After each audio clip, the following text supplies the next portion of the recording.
is up. You know, I know that as a matter of fact.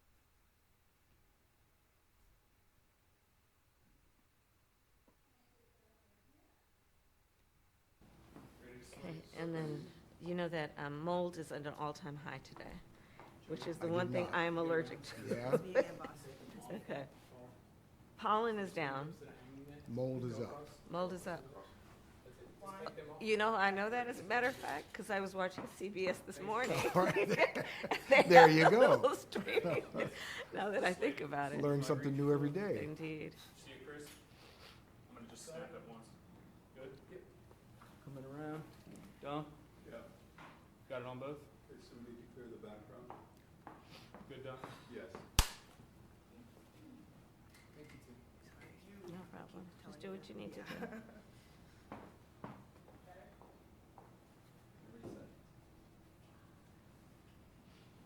We're all perfectly happy? Everybody happy? Oh, you're so quick. You good? I'm good. All right. Well, Madam Vice President, one, thank you for doing this. Of course. And thank you for inviting us into your home. Of course. We're going to be running this on the anniversary of the Hamas attack Yeah, on Israel. October 7th. So let's just start with Hang on Israel. 1 second, Bill. Yeah. Sorry, we had someone in the background. I'm afraid you're gonna have to re-ask that. Okay, whoever's in the dining room? It was me. Okay. So yeah, just to start with Israel. Okay.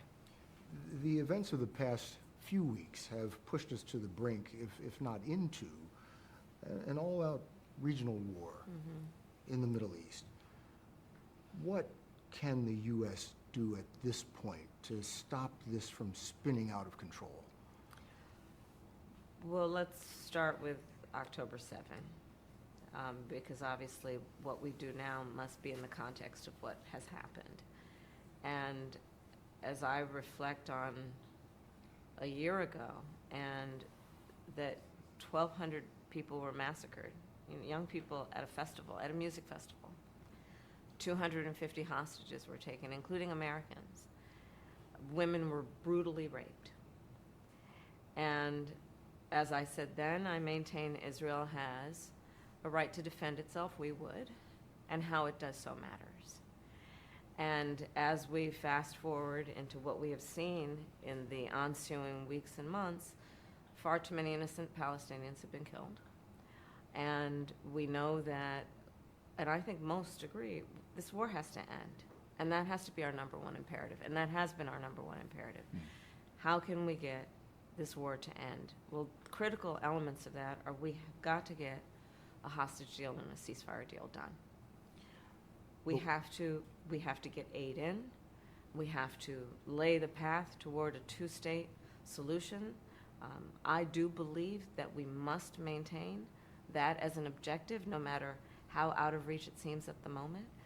And the work that we have to do is also pay attention to what is happening every day in the region and put U.S. resources into everything we can do diplomatically and otherwise to de-escalate what is happening in the region.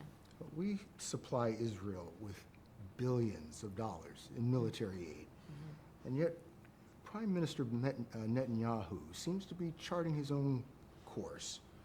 The Biden administration, the Biden-Harris administration, has pressed him to agree to a ceasefire.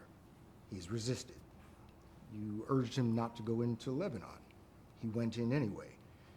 He has promised to make Iran pay for the missile attack, and that has the potential of expanding the war. Does the U.S. have no sway over Prime Minister Netanyahu? Well, let's start with this. On this subject, the aid that we have given Israel allowed Israel to defend itself against 200 ballistic missiles that were just meant to attack the Israelis and the people of Israel. And I think that is the most recent example of why what we do to assist in their defense around military aid is important. And when we think about the threat that Hamas, Hezbollah presents, Iran. I think that it is, without any question, our imperative to do what we can to allow Israel to defend itself against those kinds of attacks.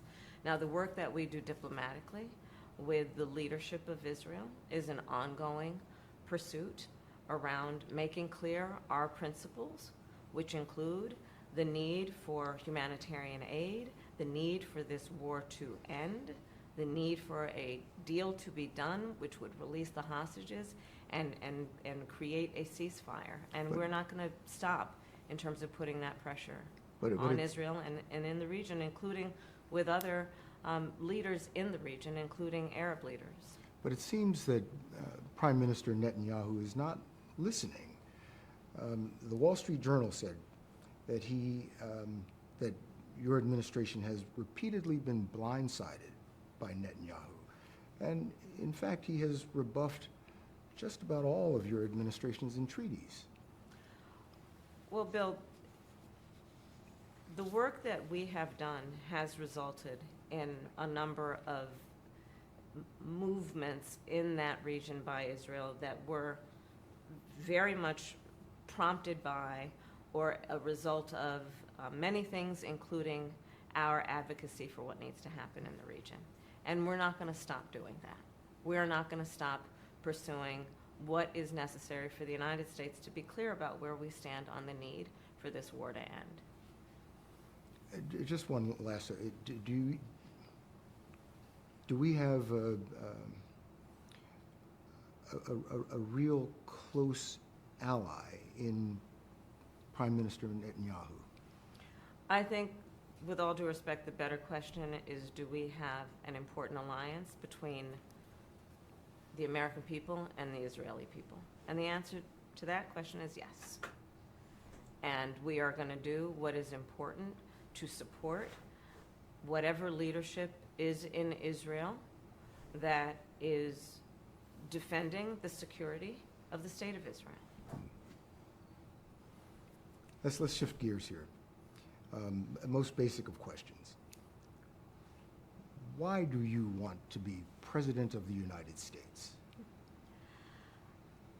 There are many reasons, but probably first and foremost, I truly believe in the promise of America. I do. And I love the American people. You know, we are a people who have ambition and aspirations and dreams and optimism and hope. If you look at the character of who we are and how we have achieved the strength that we have achieved, I believe in large part it is because of our character and our belief in the promise of America. And I'm running for president because I want to do everything that is possible to create an opportunity for people to achieve those goals, those ambitions, and those dreams. And that is why you will hear me talk about my plan for an opportunity economy, to invest in what we can do, not only to bring the cost of living and prices down for folks, because even though we've achieved a lot of success, prices are still too high. You know it, I know it. But what we can do to invest in the innovation that is happening in startups and our small businesses, what we can do to invest in the industries of the future, what we can do to maintain America's strength in the global context.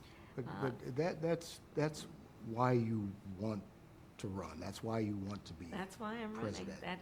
That and some other reasons. But you're asking the American people to make you the most powerful person on the planet. Mhm. Why do you deserve the American people's votes? Well, first of all, I have a career and a history of being very clear that I think of my role of leadership, and in particular now for the last 4 years as vice president and moving forward as president, if the voters will have me, as being a leader on behalf of all Americans. As you know, I spent the majority of my career as a prosecutor. And I'm going to tell you, I never asked a victim of crime, a witness, whether they were a Democrat, are you a Republican, are you an independent. The only thing I ever asked folks is, are you okay? And I believe that America deserves a leader who works on behalf of all Americans and understands the importance of knowing that the vast majority of us have so much more in common than what separates us. And my career and my work has always been about being grounded in common sense approaches to getting things done. And when it comes to what we need to do as it relates to national security, we just had that conversation.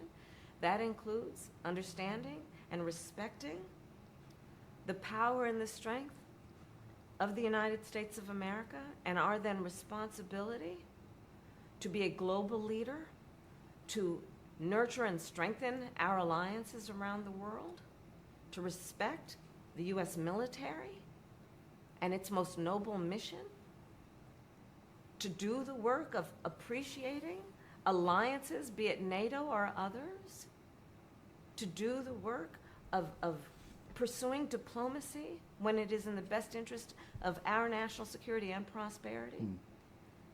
And my experiences tell me not only that those must be priorities of the United States of America and the President of the United States of America and the Commander-in-Chief of the United States of America, but also all of those experiences tell me that the American people in this election have a clear choice. Because on the other side of the equation, we are looking at the former president, Donald Trump, who has shown himself to be, when he was a commander-in-chief, someone who gave away America's standing in terms of our principles of standing up to dictators and autocrats. You see how he compliments Putin even today. Someone who was prepared to walk away from our alliances. NATO is the strongest military alliance the world has ever known.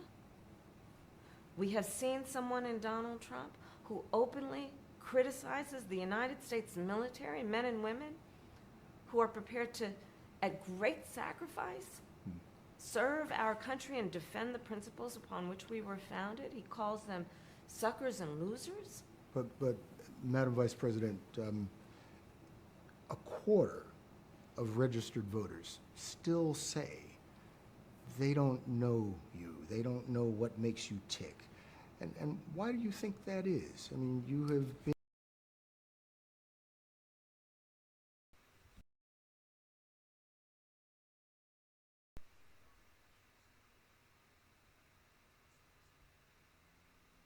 is the strongest military alliance the world has ever known. We have seen someone in Donald Trump who openly criticizes the United States military, men and women, who are prepared to, at great sacrifice, serve our country and defend the principles upon which we were founded. He calls them suckers and losers. But Madam Vice President, a quarter of registered voters still say they don't know you. They don't know what makes you tick. And why do you think that is? I mean, you have been vice president for almost 4 years. You've been on the national scene for longer. What's the disconnect? It's an election, Bill. And I take it seriously that I have to earn everyone's vote. And that's why I'm traveling our country. I've seen you in a few states in the last couple of days. I am talking with folks where they live. I am listening to folks and working to earn the vote of every American. This is an election for President of the United States. No one should be able to take for granted that they can just declare themselves a candidate and automatically receive support. You have to earn it. And that's what I intend to do. Let me tell you what your critics and the columnists say. Okay. They say that the reason so many voters don't know you is that you have changed your position on so many things. You were against fracking, now you're for it.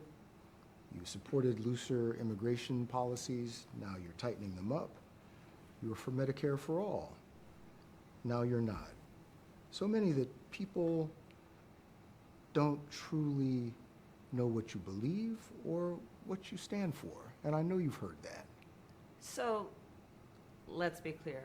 First of all, a lot of the positions that you were talking about have been discussed and dispensed with in 2020, 4 years ago. But let me be clear on something. In the last 4 years, I have been Vice President of the United States.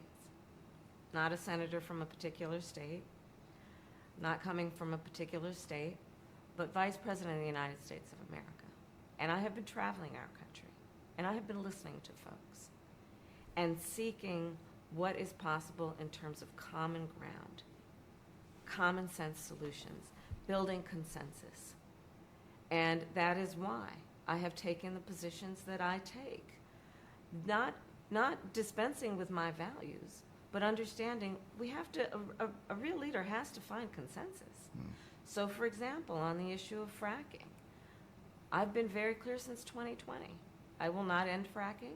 I did not as Vice President. In fact, as Vice President of the United States, I cast the decisive vote. I broke the tie in Congress that now allows more leases for fracking. On the issue of health care in America, my value has always been that access to health care should be a right and not just a privilege of those who can afford it, which is why I cast the tie-breaking vote in the United States Congress that has now allowed us to cap the cost of insulin for seniors at $35 a month. The work that I have been a part of and helped lead about capping the cost of prescription medication for our seniors at $2,000 a year, all born out of my belief that we need to bring the price of medication down because it has been too expensive for too many people to the point that they couldn't even afford to fill their prescription. That's why I've been a huge advocate for what we have accomplished finally to allow Medicare to negotiate drug prices on behalf of the American people. You have said that your values haven't changed, but your positions have. And I think people want to know, is this evolution or, as your critics say, opportunism? I think that we should understand the importance of a leader building consensus. I believe in building consensus. And I believe in finding a way that the American people, and we are a diverse people, geographically, regionally, based on whether it be urban, rural, agricultural, we are a diverse people in terms of where we are in our backgrounds. And what the American people do want is that we have leaders who can build consensus, where we can figure out compromise and understand it's not a bad thing, as long as you don't compromise your values, to find common sense solutions. And that has been my approach. Let's move on to the economy. As you were saying, well, first of all, the economy and inflation, those are the primary concerns of the American voters this election year. You just got some blockbuster jobs report, a blockbuster job report the other day. And there are lots of signs that the American economy is doing very well, better than most countries, I think. But the American people don't seem to be feeling it. Groceries, they're 25%